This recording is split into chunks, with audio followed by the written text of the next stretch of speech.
So we're here to talk about the value proposition for business analysis. And when I proposed this to Adrian, I was like, I want to pilot this new talk. Like, would that be a great thing for your audience? And he jumped on that opportunity. So also thank you for being here for the first official time I've given this talk, although I've talked about many of these concepts before, but I'm doing some things that I haven't done before. There's always a new twist and a new way to speak about things, right? So Adrian already gave me a great introduction. I just want to, emphasize, yes, the author of the Value-Driven Business Analyst. I do give myself the gift of a hard copy, and as well to encourage you to connect with me on LinkedIn if you would like to continue the conversation after our time here. And we should have quite a bit of time for questions as well as we go through. So in this context of value, like what do we mean by value? And you might be like, why is there a picture of a hammer up on here? But one of the things when I was first learning about marketing, because I wanted to market the business that I have today, they would talk about what are you selling? And they would say, when somebody wants a hammer, do they really, really want a hammer? Often is no, we think we want a hammer or the solution, but we probably really want whatever outcome we can get from that hammer. We probably want a way to hang a picture or to knock a hole in the wall, right? Like a hammer can do a lot of different things. So when we think about our value as business analysts, our businesses and our teams, they don't necessarily want our use cases, our visual models. We get really excited about the documentation, the deliverables, the workshops, all of the solutions, the pieces and parts of business analysis. But what they really want is working software, or maybe even beyond that, if they're really kind of tuned into what they want real business change, right? Even the software isn't really what they truly maybe want. They want some change, some efficiency, some way of doing business better. So no matter what you do or what you take away from today, I just want you to have this perspective that there's always multiple perspectives on value, and that impacts not just how we talk about what we're building from a solution perspective, but also how we talk about how we're working as business analysts and what the value of those deliverables, those techniques are. And that's really just to frame up the conversation today. And the reason this is important, well, it's important for a lot of reasons, but one reason, and that I really also want you to leave with, is this idea that when you know your value, you naturally become more confident. And in the book, I tell the story of Kira. Kira was one of the participants in the Business Analyst Blueprint program very early on. And she talked about her experience before going through training and after going through training. And before, she was in a lot of self-doubt, to the point of when it came of like sending a requirements related email, she'd sort of get stuck of who should I copy and how many people should I copy? And I'm taking up their time when I send out this email, which is true, right? Which is true. We're taking up people's time. But like after the course and after understanding, here are the techniques I'm using, but here's why they are important. And here's the outcome. Emerson, great output versus outcome. I love that kind of way of thinking about it. When she understood the outcome of what she was trying to achieve, she wasn't worried about how many people she was copying. She was worried about what she was doing to move that project forward. And so her confidence rose because she understood the value of the work that she was doing within business analysis. And so that's how that might connect. I just wanted to make that connection for you as well today. When we feel what we're doing is valuable, our confidence rises. A lot of times we look for that external validation of our value, of people like getting it. But when we have it from the inside, confidence is what emanates onto the outside. Okay. And I love it. A hammer sticker. There we could go. Bring everything full circle. Okay, so when we talk about value, how are some of the ways that business analysis, the activities of business analysis, create value? And I'm going to share a few, and I would love for you to share additional ideas that pop up for you in the chat as well. These are actually from chapter 9 in the book. So if you want to kind of refer back to them, that would be a great place to do it. But there's both the reduced cost side and the increased benefit side. So on the perspective of reducing costs, we reduce rework. So when the requirements are unclear or undocumented, things have to get redone because nobody really knows what was wanted in the first place, right? We also reduce requirements churn, or the conversations that happen to get to a meaningful requirements document or the right kind of requirements. We help find more cost-effective solutions when we understand the problem that's going to be solved. Then we might find a way to solve that with a business process instead of a software change, which can save a ton of money. And that at times we reduce consulting costs. There's an example about one of our participants who saved her organization $40,000 in vendor costs because she was able to take on the business process mapping aspect of a major engagement that they didn't have to hire out for. So that's a great value add to be able to tie that. I see the little emojis coming up on that one, right? To be able to tie your contribution to that kind of savings gives you a lot of job security and ideas to put on your resume as well. So that's the reduced cost side. We also increase benefits. So we might discover new benefits, right? So new ways, new problems we could solve, things that the business doesn't even think are possible. We can help them explore those ideas. We might help prioritize the effort on the highest value requirements so the best stuff gets done and the least stuff kind of gets saved for later, right? We also may pause or support the pausing of projects with a negative ROI. And we'll talk a little bit about this when we get to a specific step on scope. And we could help the business leverage solutions more effectively because they actually understand what they're getting. So these are some ideas. I'd be curious if anything else pops up for you, and we're going to dig into these and kind of pull them apart in a lot more detail. Robert says, I love the idea that we reduce the company's marginal costs on our terms before executives reduce upfront costs on their terms. Yes, that's a great way to think about it. Okay. So for all of this, though, that doesn't mean that business analysis is somehow easy or that everybody gets to do all this work all the time, because of course there are challenges, right? We have aggressive deadlines where we don't have enough time to do the right analysis. We're often assigned late in a project, maybe after all those important decisions have been made, which really minimizes your opportunity to make an impact. We might have an unclear role or overlap with other roles or layering on of different roles. We might have stakeholders who are unengaged, which means we don't, get the information we need to move the process forward. And all of this often leads to that feeling of lack of confidence, which then also creates a new set of challenges. Because we were talking about with Kira, right? If you're spending a lot of time kind of thinking and rethinking who to send an email to or how to invite a meeting because you're not clear on the value of it, then our own lack of confidence kind of keeps us stuck in some of those less valuable tasks and doesn't leave the energy that we need for the more valuable tasks. So I'd be curious to hear what else is coming up for you? What challenges are you facing in your role that are preventing you specifically from adding the value that you want to add, right? From that value proposition. So one of the ways, and this is the way that I really put forward in the book, is in terms of how to address these challenges, is to leverage a structured process. And ideally, in the book goes through the process. We're going to go through what that process is and the value and challenges of each step in this presentation today. That's going to be the meat of the presentation.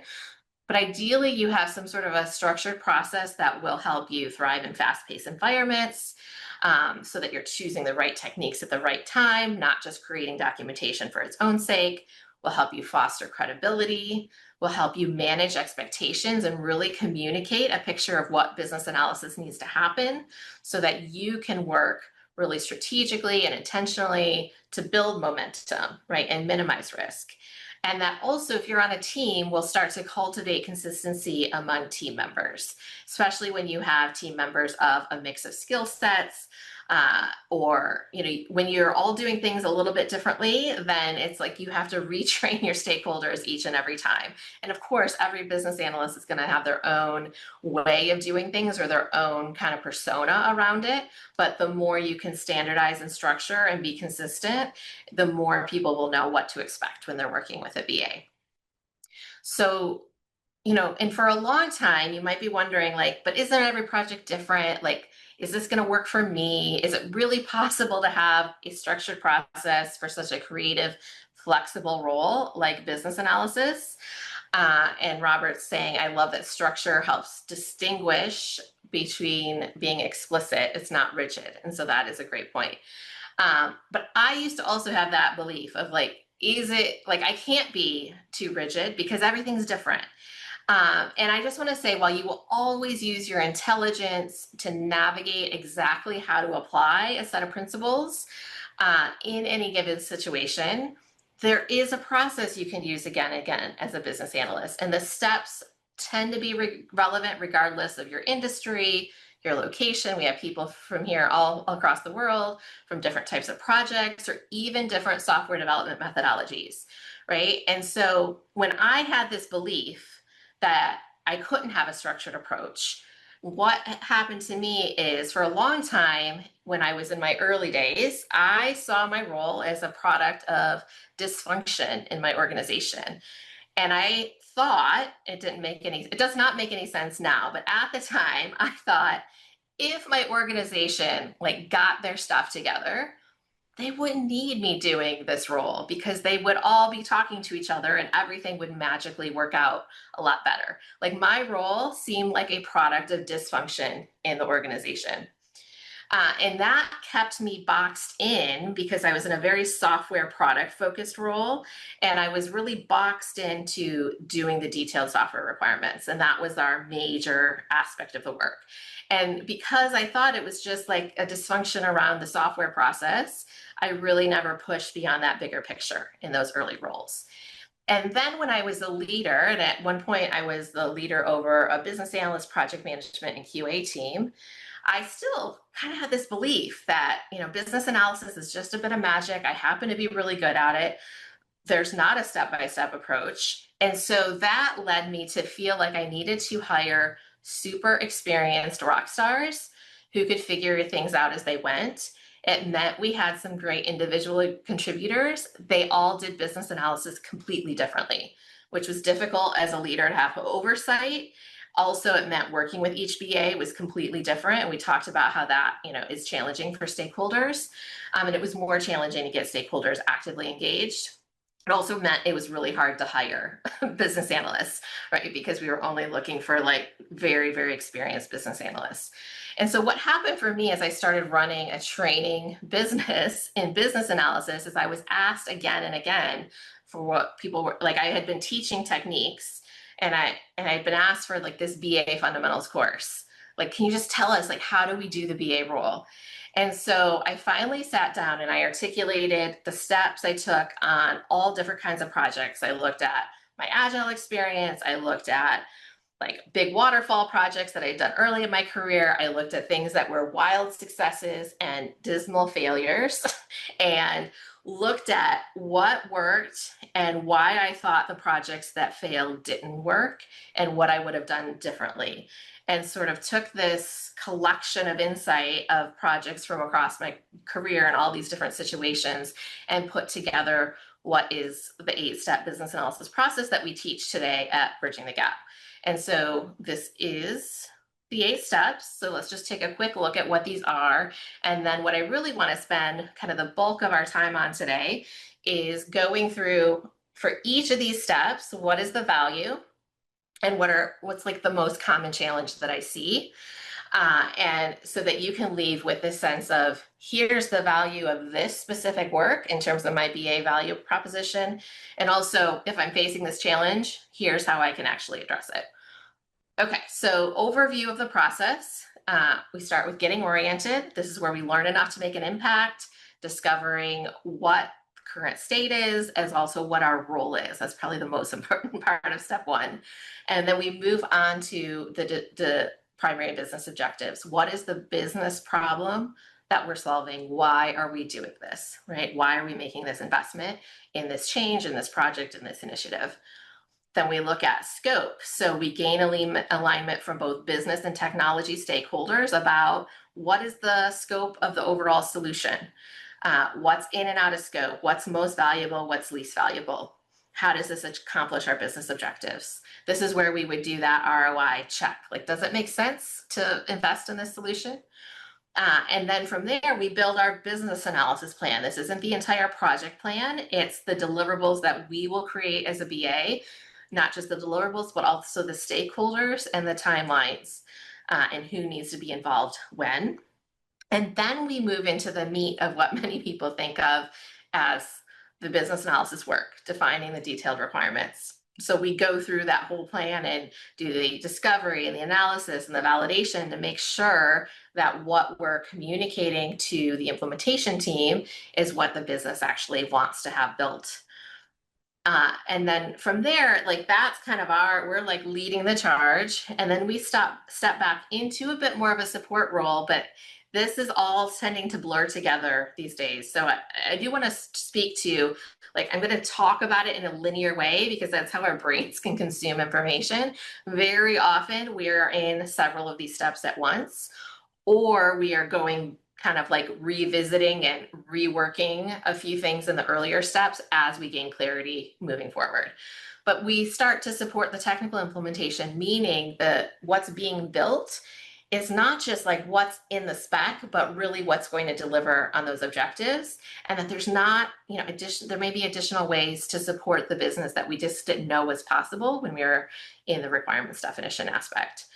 And then we also support helping the business implement the solution so that the business stakeholders ultimately know how to use that solution to deliver the intended result. And then we take a step back and we say, now that we've done all this work, what value is created, right? And what are the wins we want to celebrate both individually and as a team? Okay. And I just want to look at Jamie's challenge. Company not organized properly or interested in following best practices. So we'll kind of speak to like incrementally adding in the most important piece. So this can feel really heavy, even though it's designed to be a bit lightweight. And so I just want to clarify and speak to, when we're looking at this, it's never about the documentation or the output or the deliverables.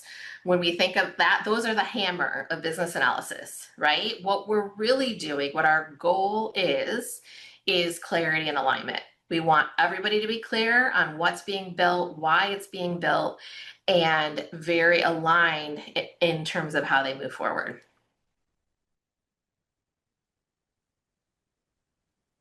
So the process is hopefully lightweight enough that you can pick and choose what deliverables you're creating and how you're adjusting it.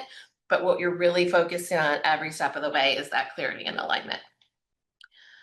Okay, so let's just jump in now to the steps. So we're going to go through those same set of steps, but I want to look at what's the key value. There's a lot of layers of value for each of these, and then what's a key challenge. And if you have, a challenge that's popping up for you, we can definitely speak to that, and that would be a great thing to get into the Q&A box as well. So when we get oriented, as opposed to just like diving in and trying to figure things out, right? We reduce, the big value here is reducing redundant effort. We have a person in our program right now who's in one of those environments with a lot of urgency, a lot of overlapping roles. Some people are doing what he feels like are his role, and he's, also in a new domain. So he feels like he's kind of trying to catch things up. And we talked about, what to do when somebody did something that felt like the BA work, even though they weren't the BA on the project. And I was like, well, really, you just need to sit down and have a conversation and clarify your role. So that's actually the challenge, right? But the outcome of that is that you will reduce redundant effort. Nobody wants to feel like they did something that somebody else is doing, or that you didn't really need to do that because somebody else did it as well, right? And so when you're clarifying your roles, you're really deciding who's going to do what and how you're going to operate together and how you're going to communicate together, which reduces redundant effort. Another part of getting oriented is also understanding what the current state is and what the current processes are. And when you understand the current state and processes, then you also will not try to solve something that doesn't need to be solved, or understand how it fits into the current processes as well. And so again, you're reducing redundant effort of building things that already exist in your organization. So again, though, often or a lot of times I hear BAs are in unclear roles. Like they don't quite understand what their role is, or the business doesn't understand what the BA is supposed to do. So when you have that challenge, like reaching out, like we encourage that participant to have that conversation is a great strategy. Often proposing, here's what I think the business analysis role would look like on this project. Is that your expectation? Asking questions, what's the best BA that you've ever worked with? How did that work? What did they do that made the project easier for you? Those are great ways just to help reset expectations and clarify what might feel unclear about your role. Okay, so step 2 is defining the business objectives, figuring out what problem needs to be solved. So when we're solving the right problem, this is where we upfront do the most work that has the least visible impact long term, like least visible in that people don't see it because it's done so well, right? Because when you solve the right problem, you eliminate usually the 50% of the noise that happens later in the project where people are all doing all this work and spinning all their wheels and kind of creating all this stuff. And everybody's like, what are they doing? Like none of that is anything that we needed in the first place, because we didn't, it's really clear when you miss this step, right? Because you've got all this delivery, all these deliverables, all this effort, and the business is like, that's like not what we really wanted. It's not. When you have it smooth and streamlined, you have to do the work to really help people see the value of it. You have to explain how this step impacted the project successfully. So an example that I just want to share, because it always really speaks to me, there's a reporting team that goes through the BA Essentials Masterclass, which teaches this process in depth. And they all go through it. And I was like, that's so interesting to me. Like, you're doing reporting. How does this all fit? And she's like, before we even sit down and talk about the dashboard, I want my team understanding what decision somebody's trying to make based on that report and how it fits into their process. And to me, that's revolutionary. That's not how much dashboard reporting work is done in the industry, right? And so I want them understanding the problem to be solved by understanding the process and figuring out where this fits. And there's huge value, because then you're going to build the dashboard that actually is going to help the business make that decision. So the challenges we face here: resistance, like stakeholders just don't like to answer these questions, or just lack of knowledge. So the best way that I have found is to ask the why question 25 different ways. What's the outcome you're looking for? What would be different? How would this look to you? All great types of questions. But in the absence of that, like sometimes that even doesn't work, and you're just kind of, I'm not sure. Look at their end-to-end business process, like we talked about with the dashboard, or propose a set of objectives. So here is what I'm seeing, and this is a great time to use ChatGPT or your AI tool that you might have. What are some reasons people invest in projects like this, right? And use those objectives as a way to propose those to get that response of like, no, that's not it, but, and then they'll start to tell you what's really the case. Okay. So step 3 is defining scope. This is where we figure out what's the high level view of what's in and out of scope for this initiative. And the outcome, the value of this, is that we're going to maximize the value delivered within the allotted budget or within the allotted time, whatever the constraint is on the project, right? So if we don't define scope and we just start into the detailed requirements, we might not be picking the most important things first. We just start them in the order that the business gave them to us. So taking some time to look at all the possibilities and then pick and choose gives you that sense of value and allows you to choose the right things to focus on. Now, of course, who has ever been in the situation where it's all high priority, right? And this, I find, is often the case until the stakeholders understand the scope of the implementation. So having some sort of estimation process helps them say, oh, well, yeah, it's important until you tell me it's going to take 6 months, right? It's a bit like looking at the price tag before you decide if you want the sweater. From a money mindset perspective, I'm trying to train myself to not always look at price tags, but it's like still, it's like, well, at some point, like, yeah, I'd buy it for $50, but would I buy it for $250, right? Is a question, right? So yeah, this might be great if it can be done in a week, but it's probably not worth a month. And so having some sort of estimation can help the prioritization process.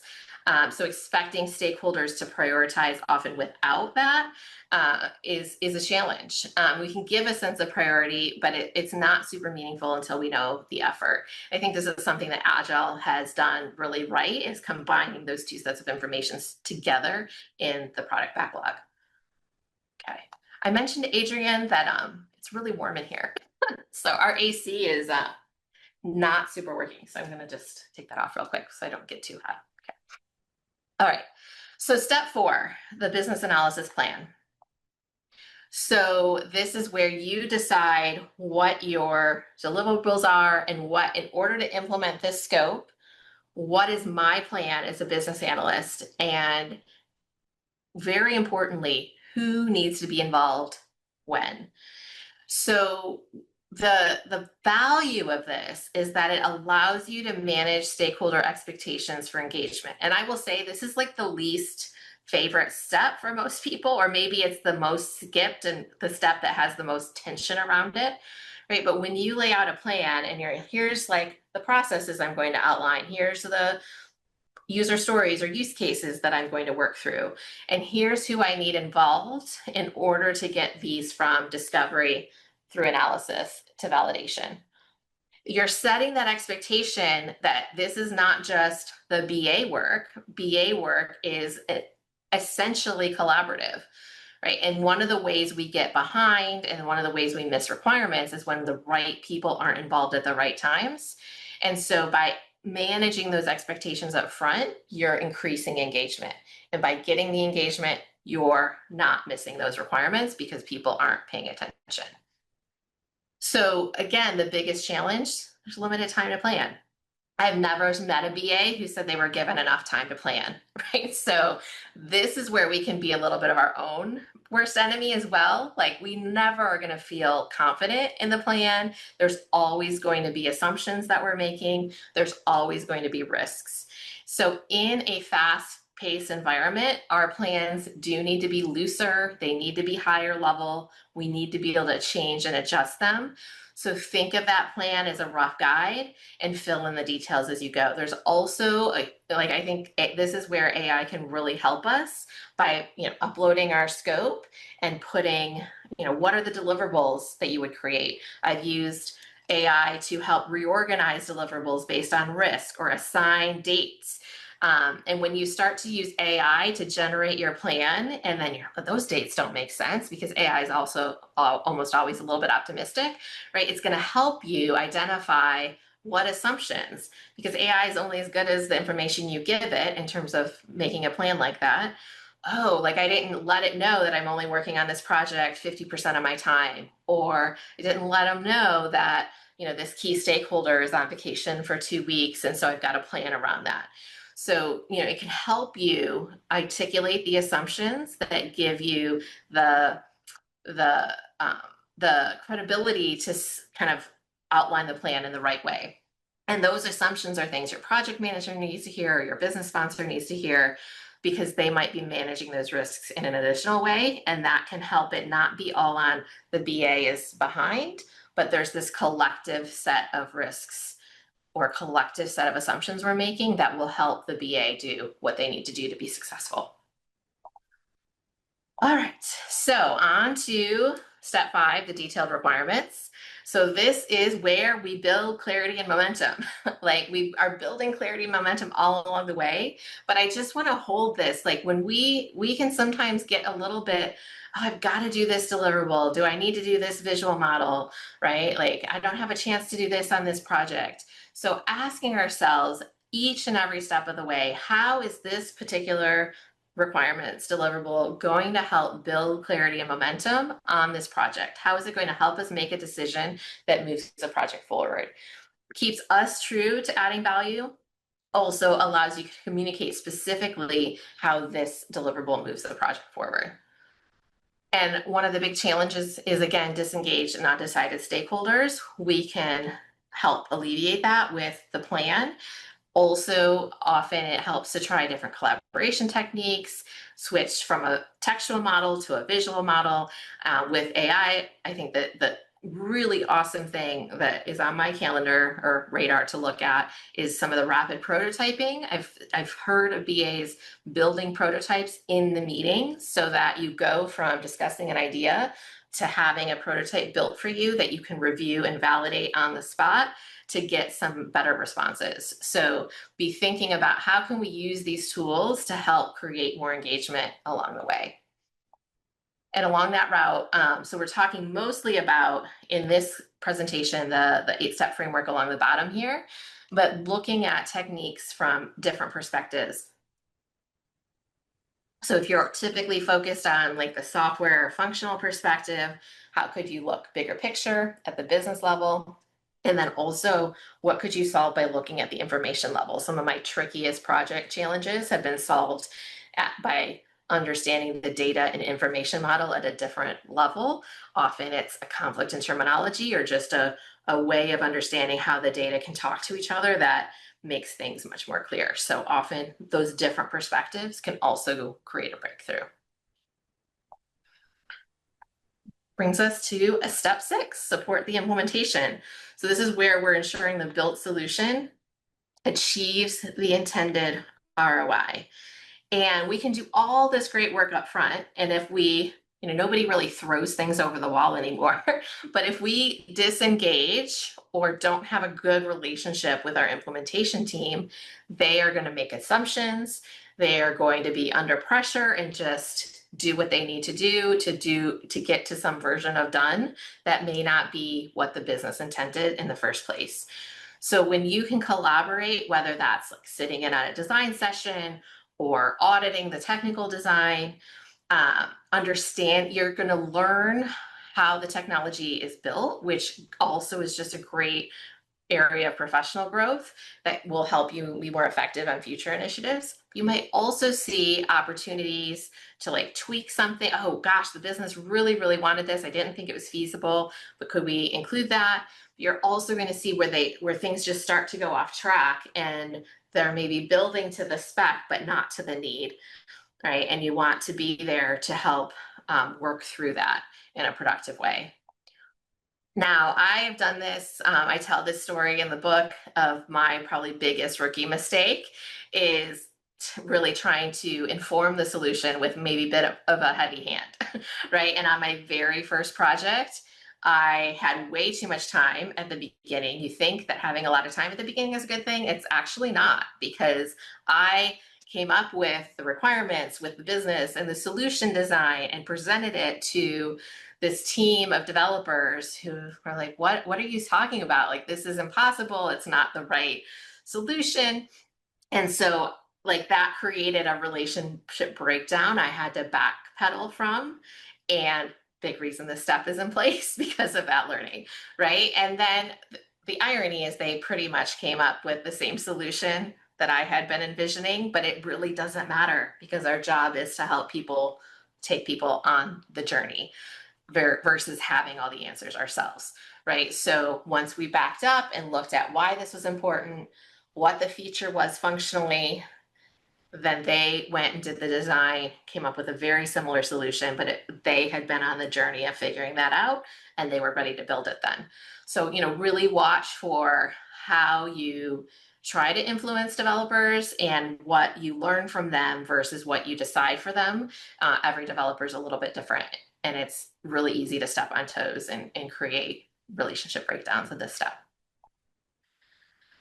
Okay, then we're supporting the business. So my negative example of this was not actually my project, but I walked into a project where they had rolled out this whole document management system with the goal of reducing paper, and they hadn't trained a specific business unit that was in another location. And instead of, because they hadn't trained them, they were actually printing and uploading like 2 or 3 times, where before they just passed the printed paper around the office. So it was actually taking more time and using more paper, right? So when we don't train the business or don't have them participate in the rollout, they're not necessarily going to use the solution effectively, and you can have a theoretically great solution that doesn't actually deliver a positive ROI. And so this is where being engaged in some sort of support process, whether that's UAT or training the trainer, or and obviously change management comes in here too as people start to use it and they actually want something a little different. That is a big area where we can add a lot of value as a business analyst. One of the biggest challenges is technical delays, right? So if you try to put a solution in front of the business and the data is not right, it can look like the whole thing is broken. Or you put something and it is legitimately broken. So I think like this unstated aspect of our role is, a way that we add a huge amount of value is also by fostering a positive relationship between business and IT. And that is really communicating as much as possible, trying to explain why something that looks completely broken is actually really close to being done. Right? It's like, oh, well, yes, I know it looks completely broken, but it's because this data isn't in the right place yet. And that's actually a simple or relatively simple step. Right. And so being able to, as well, like when something that we thought was possible isn't, being able to explain those changes to stakeholders, and get their buy-in and thoughts on the process. So always looking at, how can we ourselves be creating those relationships, but also culture of positive relationship between the team. All right, and that brings us to step 8, assessing the value of the solution. So this, like, everyone loves to be working in a culture of success and where projects are celebrated and are achieving the value that you want to achieve. So the value of this step is making the value known. It's so easy to go right from one step or right from one project onto the next and kind of not even really celebrate what was achieved. A big challenge, we're getting to be more data driven across the board for sure in organizations, but there's still a lot of organizations that don't have great data. They don't have baseline metrics. So we can't actually say we saved 3 hours per order or that this reduced X amount of hours, right? We don't necessarily have that data. I'm looking at, in the absence of having data, we can tell a story. What was the process before? What was the process after? Can we show the steps that were eliminated or automated? Can we get testimonials and feedback from our customers or our end users of the system about the positive wins? I'm looking at working with a compost company that's like a very small local business that I use because composting is something I really believe in. They're not going to have baseline data in terms of how much time that person currently spends manually processing orders, right? And I know that if we automated some of that process, we could speak to the value of it, even though we don't have the data to support that. And so that's the kind of story you want to think about telling. All right, so this is just a quick recap on where we've been. I always feel like it's good to step back and get a big picture again. And if you are looking for more, obviously there's more detail on all of these steps in the Value-Driven Business Analyst. I also just wanted to recommend, when you do purchase your book, if some of you mentioned you've purchased it already, when you go back to this URL, thank you, Adrienne, for sharing that, there is a business analysis process assessment. So if you want to do a deep dive on what we've covered today and other aspects of each of these steps of what you're doing and what you're not doing, where your strengths are and where the opportunities are, it's a 10-page self-assessment that you can do to look at your business analysis process. And that is free with your purchase of the book. So you just register with us there and you will get that, as well as a tutorial where I walk you through the assessment, and there's a lot of other bonuses there as well. All right, so one last bit and then we will open it up to Q&A. I can see the Q&A box is growing. So just to think of this we've been thinking of this more from like the work that you do. What are some personal habits that you can use to reinforce your value, like kind of on a regular basis, right? So this is all the things you do that are valuable, or maybe you're like, oh, I'm not doing that, I should be doing that, and here's how I can talk about it, right? How can you kind of build that pattern? One is just to create a catalog of your accomplishments. This doesn't mean you have to update your resume every 3 months, but you have a list somewhere of the places where you kept your scope in check, the meetings where you got real work done, that time when you clarified the problem to be solved and you saw we were going to go down this road and I just helped us go down this road. Right. So you can speak to that and share that with somebody like your manager or your team, today we had this great meeting and here's the thing I did, and share it with excitement. But also just having that list so that you can review it, and the days that you're feeling a bit down, it will help build you back up and remind you of why you're doing what you're doing. Another really important thing, and Adrian shared a great video today on LinkedIn that speaks to this somewhat, is to eliminate unnecessary activities. So if it started to feel like this was just all more stuff I have to do and I don't have time for it, what are you doing that's not adding value? What's busy work? A quick hit is often what's a meeting from your calendar that you really don't need to be at, and pulling yourself out of that. Often we spend more time in our email or our messaging systems than we need to. I raise my hand. That's a huge culprit for me. But also one that often gets people is how much time you spend tweaking models and documents before getting stakeholder input. Like I'm still a little bit like, people are creating prototypes in a meeting and showing them to stakeholders. Like, I would like 20 minutes to go do that before I switch it, or right? So I think that the time compression, we've always had this time compression of wanting to get something informal in front of people faster. That speeds up the value creation from a BA perspective. Tweaking and getting all your lines straight, there's a time for that. It's not the first draft of your model, right? So really paying attention to, is this adding value, and is it the right value too early, versus how can I get into collaboration and conversation around this? And then finally, make this a daily practice. Identify a couple of wins every day. They don't have to be big. We do this in every community I run. And I always like to say, big or small, we celebrate it all. The little stuff, just like acknowledging yourself, is a huge positive momentum, a momentum builder. Okay, so just a quick recap, and then we're going to have great time for Q&A. Again, knowing your value supports your confidence. Value-driven business analysis reduces costs and increases benefits on any initiative. So we want to be speaking to both of those. A structured process like the one we talked through will help you deliver more value, and you want to bring your value focus to each step. So like, why am I doing this? How is it moving the project forward?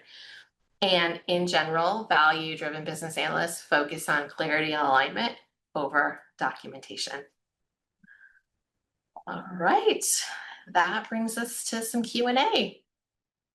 Fantastic. Well, thank you very much, Laura, for a really, really informative and inspirational presentation. I'm sure you're getting a pretty good virtual round of applause in the emojis, which is always nice to see. And just before we go to Q&A, I always think that another way of giving a speaker a virtual round of applause is to connect or follow on LinkedIn. So I will just put Laura's LinkedIn address in the chat there as well. So let's cover as many Q&A as we can. And apologies if I mispronounce anyone's name. It's always really difficult when you're not there for me to ask whether I'm pronouncing names correctly. But I think it's Francisca asks, how do you maximize your value as a BA early in your BA career? Which is a brilliant question. Yeah. And I think one thing I see BAs do early in their career, especially if they've taken a robust course of some part, right, is they feel like they have to do all the things in order to add value, and like the set of technique. And so really the piece is like, what's what's the essence of what you've been hired for, and how can you get to that more quickly? And so maxim and like if you might not have the insight being an early BA, and that's where an outside perspective, like a mentor or a coach, somebody senior in your company can help guide you, but be asking them like, what would you be doing first and why? Like, what's the importance of that? And so really just not trying to bring the book to the role, but allowing the role to guide you to the techniques that are going to help you, something I would say from an early career perspective. Okay. Yeah, yeah. Be aware of that context and think Hmm. about not having to throw everything at it at once. I love that. Yeah. Yeah. Excellent, excellent. So Abhijit asks, how are BAs different from project and product managers, especially in smaller projects, skills wise, or skills wise, how are they different? Often I find them overlapping, and even even though with all the definitions on the internet, it's unclear. That's a good and tricky question to answer. It is a tricky one. So there's like the theoretical answer and there's the real answer, right? And so the theoretical answer is that a BA is focused on why and what. Like, why are we doing this? What are the requirements? And a project manager is focused on kind of big picture budget, timelines, and kind of the whole team. In reality, especially on smaller projects, often those roles are all held by one person.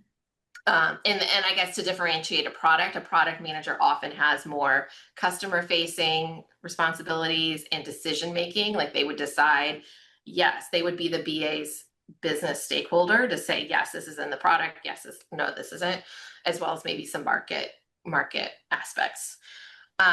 But yeah, in a small project, you're going to see all those roles, or a small company, all of those roles combined into one or collapsed into one.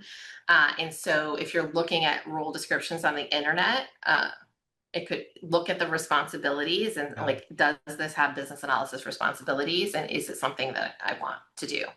This is my best advice on that. There's no perfect answer. People are doing all kinds of things with roles these days.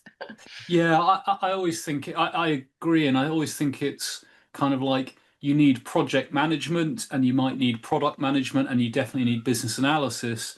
The question in who is who's doing what, where and Yeah. when. And then there are blended roles. I know people who do business analysis and product management or product ownership, and there are all sorts of debates about whether that's right or wrong, good or bad, but it's reality, right? You kind of do what you do to get the job done.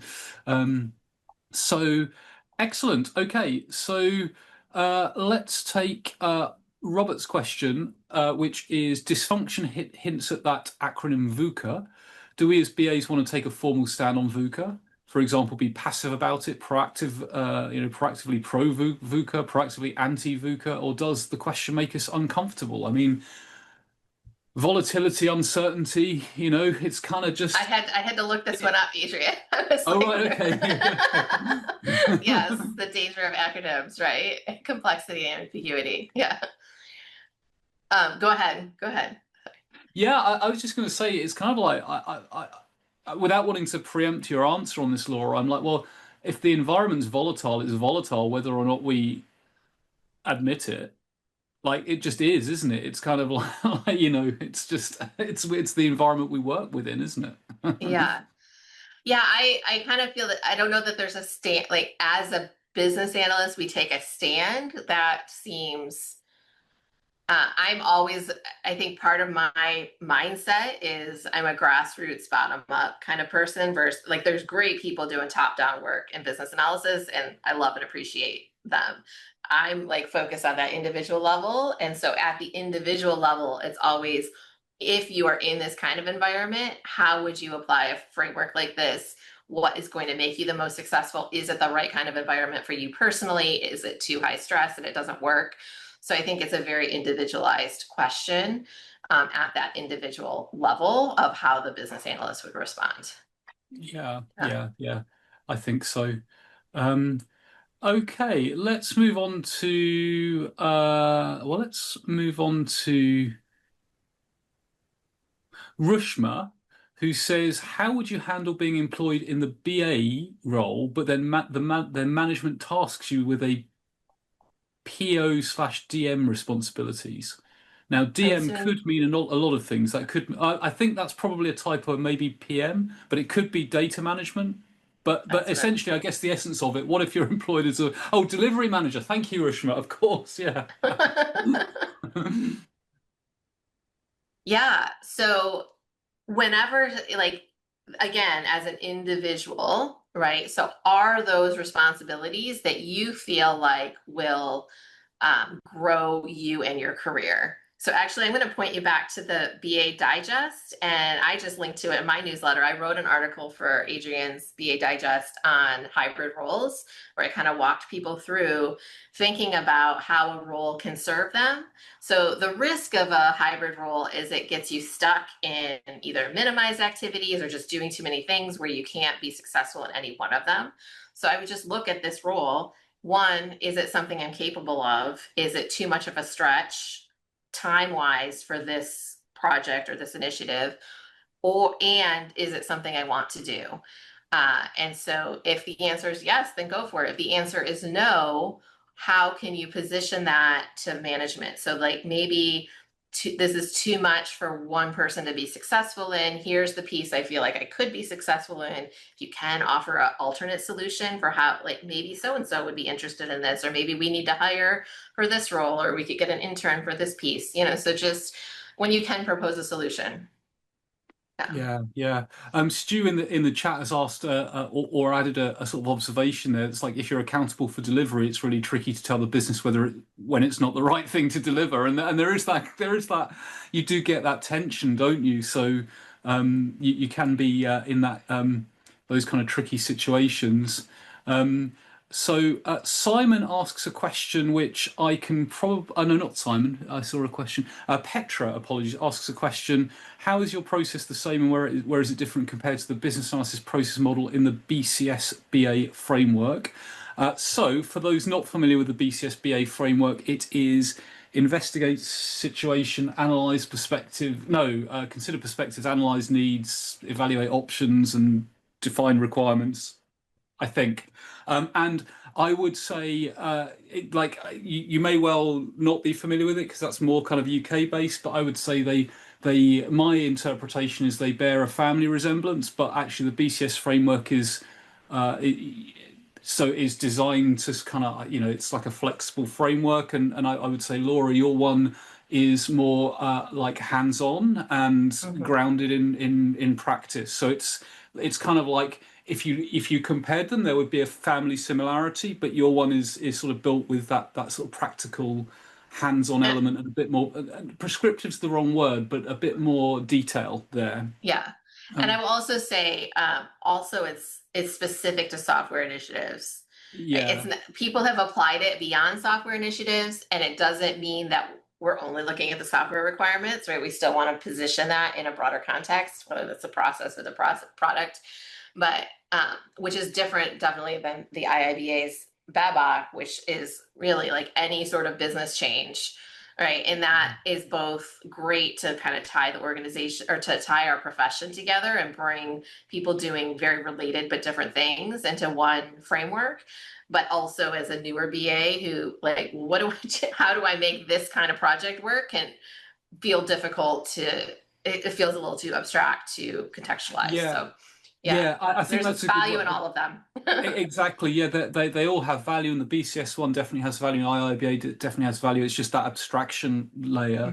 Mhm. So let's see if we can get time for another question. So Rebecca asks, can you provide an example of how your flexible framework is used for an initiative that uses agile development?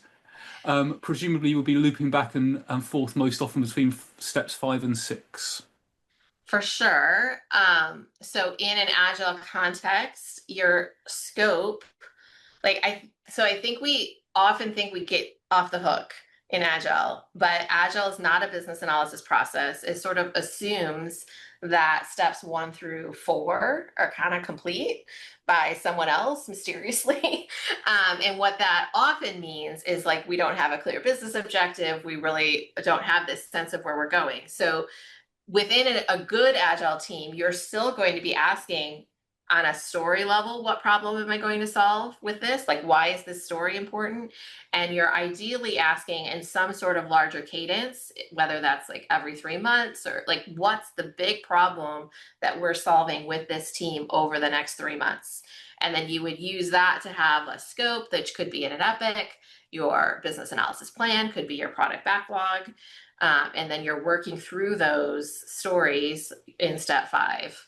So yeah, I speak to that a lot in the book actually, and it's probably a great thing to bring more into this presentation as well. But it's incredibly relevant whether you're an agile or more of an iterative team.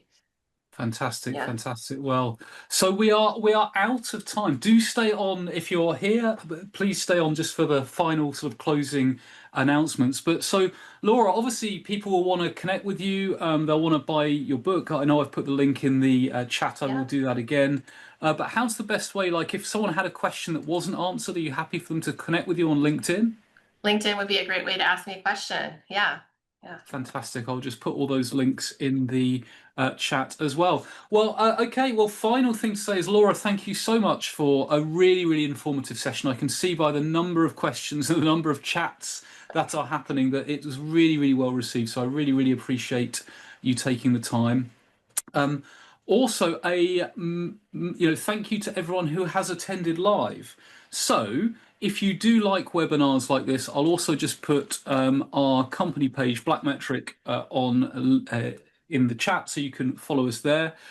Also, the next webinar is really interesting. That a few of you have mentioned, like product management, and so our next webinar is in October and is called Product in Service, Making Product-Centric Approaches Work in the Real World with Scott Colfer. That is in October. And I have the date has escaped me. I think it's the 29th, but if you click on that link, you'll find out. So do check that one out as well. And then finally, as always, I would point out the BA Digest, which is a quarterly PDF open access magazine. It is free, completely free. You do not have to, you don't even have to register to view it.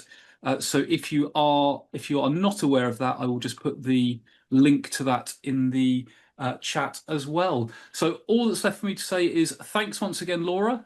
Thank you to everyone who attended, and look forward to catching up again sometime soon. So thanks again. Bye for now. Bye. Thank you so much, Adrian, for all you do.